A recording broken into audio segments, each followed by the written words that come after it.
Direct de Toronto. Bonjour, M. Fortin. Bonjour, M. Dumont. Euh, Parlez-nous de cette mission à Toronto, des objectifs que vous visez comme parti. Oui, bien effectivement, on est à Toronto là, pour 2 jours pour discuter entre autres, avec des élus ici au gouvernement de l'Ontario, mais aussi avec des partenaires économiques. Hier, on a discuté avec la Chambre de commerce de l'Ontario, on a discuté avec l'industrie minière en Ontario, qui est une industrie en plein essor. On a discuté avec des partenaires francophones du milieu des affaires de l'Ontario. Et vous savez, M. Dumont, je pense qu'il y a beaucoup de Québécois qui veulent que le Canada fonctionne, mais une des opportunités qu'on a avec le partenariat Canada, c'est justement de créer une économie très forte. Et c'est ça qu'on essaie de faire ici. Là, il y a encore des barrières au commerce interprovincial qu'il faut abolir ou réduire. Alors, il y a encore énormément d'opportunités économiques avec le partenaire canadien. Est-ce qu'il y a une rencontre qui est prévue avec le premier ministre Doug Ford? Non, pas avec le premier ministre Doug Ford, mais ce qu'on entend beaucoup des gens ici, c'est que Doug Ford lui-même a réellement une vision qui est intéressante pour le développement de l'économie. On le voit là ici, M. Ford ne se gêne pas pour que le milieu de la construction soit omniprésent, pour que le secteur des mines puisse se développer à son plein potentiel. Juste dans ce secteur-là, là, nous, au Québec, on est passé de la 5e juridiction la plus intéressante pour le secteur minier à la 22e dans les dernières années. L'Ontario a fait le chemin inverse à cause de la déréglementation, à cause de certaines mesures qui ont été mises en place. Puis c'est la même chose dans le secteur de la construction. Là, M. Ford veut construire. Bien, nous, dans notre prévision du dernier budget de la CAQ, il y avait moins de construction résidentielle au Québec au cours des prochaines années. Alors, c'est vrai qu'il y a certaines mesures qui sont particulièrement intéressantes. Puis il faut voir comment on peut travailler avec le milieu économique ontarien pour s'assurer qu'on atteint au Québec notre plein potentiel. Et donc, M. Milliard va s'adresser au Canadian Club sur l'heure du dîner. Là, on sera attentif au contenu de ce discours. Vous ne pouvez pas nous donner un scoop sur ce qu'il va y avoir dans son discours? Bien, c'est certain que quand on voit l'Ontario qui travaille sur le commerce interprovincial avec d'autres provinces, ils ont signé une entente notamment avec le Nouveau-Brunswick pour abolir certaines barrières, avec la Nouvelle-Écosse pour abolir certaines barrières. Puis quand on voit que ce discours-là, ces ententes-là ne se font pas avec le Québec, on est en droit de se poser des questions. C'est pas normal que l'Ontario passe par-dessus le Québec pour trouver des juridictions avec lesquelles il veut échanger. Alors, nous, c'est certain que d'avoir une entente commerciale comme celle-là avec l'Ontario pour abolir des barrières au commerce, c'est quelque chose qui nous intéresse et c'est quelque chose qu'on discute beaucoup ces jours-ci et qui va être dans le discours de M. Milliard.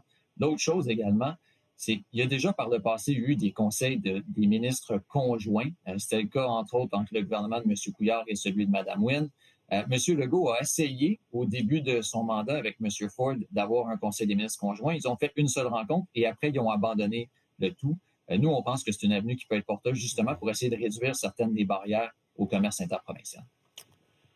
M. Fortin, pendant que vous partiez vers Toronto hier, Mme Fréchette, elle, qui a fait une série d'annonces pour soulager les Québécois, aider le portefeuille, dit-elle. Vous en pensez quoi?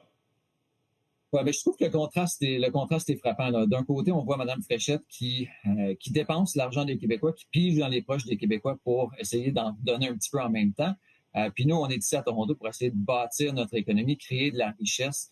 Le contraste est quand même particulier, mais ce qu'on voit de la part de Mme Fréchette, c'est qu'elle n'hésite pas à dépenser l'argent des Québécois pour financer sa campagne électorale. Les mesures qu'elle a présentées, c'est dur de dire qu'elles sont ciblées, c'est dur de dire qu'elle respecte le cadre financier qu'elle-même avait accepté, parce qu'il faut savoir là, que lorsque M. Legault a fait son dernier budget, il avait consulté Mme Fréchette, il avait consulté M. Drainville, les candidats à la chefferie, et il nous avait dit 250 millions, c'est ça qu'on a besoin. Là, aujourd'hui, on se retrouve avec des dépenses beaucoup supérieures à ça. Mme Fréchette semble avoir aucune gêne à dépenser l'argent des Québécois en pré-campagne électorale. Oui, mais pour soulager, par exemple, la détaxation des produits alimentaires, l'immatriculation, est-ce qu'on ne répond pas quand même à un cri du cœur qu'on entend de la classe moyenne sur le coût de la vie?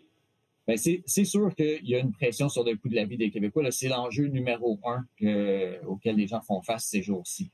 Mais de la façon que Mme Fréchette le fait, c'est nullement ciblé. Là. Il y a des gens qui ont des Mercedes, là, qui s'achètent des nouvelles Mercedes, qui vont voir des diminutions de taxes à l'immatriculation. Puis en même temps, ce que Mme Fréchette ne vous dit pas, c'est qu'aujourd'hui, elle va peut-être détaxer certains produits comme les arachides, comme les plateaux de fruits, etc.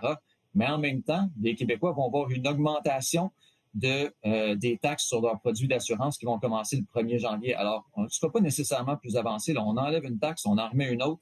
Ça, c'est ce que Mme Fréchette n'est pas en train de dire au Québec. Les gens qui ont regardé le match du Canadien hier soir à TVA Sport ont été témoins de ce qu'on peut appeler le début des hostilités électorales. Si on parle en termes publicitaires, le PQ qui a lancé une campagne contre la CAQ, campagne très imagée, campagne négative très imagée contre la CAQ pour dire que le changement de Mme Fréchette, c'est pas du changement. Est-ce que le Parti libéral va sauter dans la mêlée? Est-ce qu'on attend des publicités libérales sous peu? Comment vous percevez l'initiative du PQ?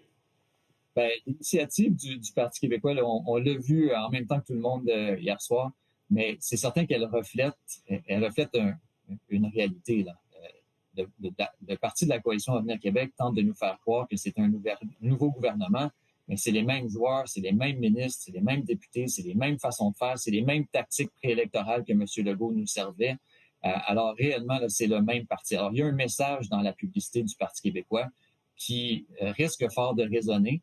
Alors, pour nous, c'est une publicité qui traduit bien l'état des choses. Puis effectivement, là, tout le monde va avoir des publicités ou tout le monde va avoir des initiatives comme ça au cours des prochains mois. Le Parti québécois prend les devants, mais c'est une publicité qui est bien ciblée, qui reflète la réalité. Finalement, votre réponse, c'est que vous aimez la pub du PQ. Mais je trouve que c'est un message qui risque de résonner chez beaucoup de gens, effectivement. André Fortin, merci de nous avoir parlé. C'est un plaisir. Bonne journée. André Fortin, donc chef parlementaire du Parti libéral du Québec, qui accompagne le chef du parti, Charles Milliard, à Toronto.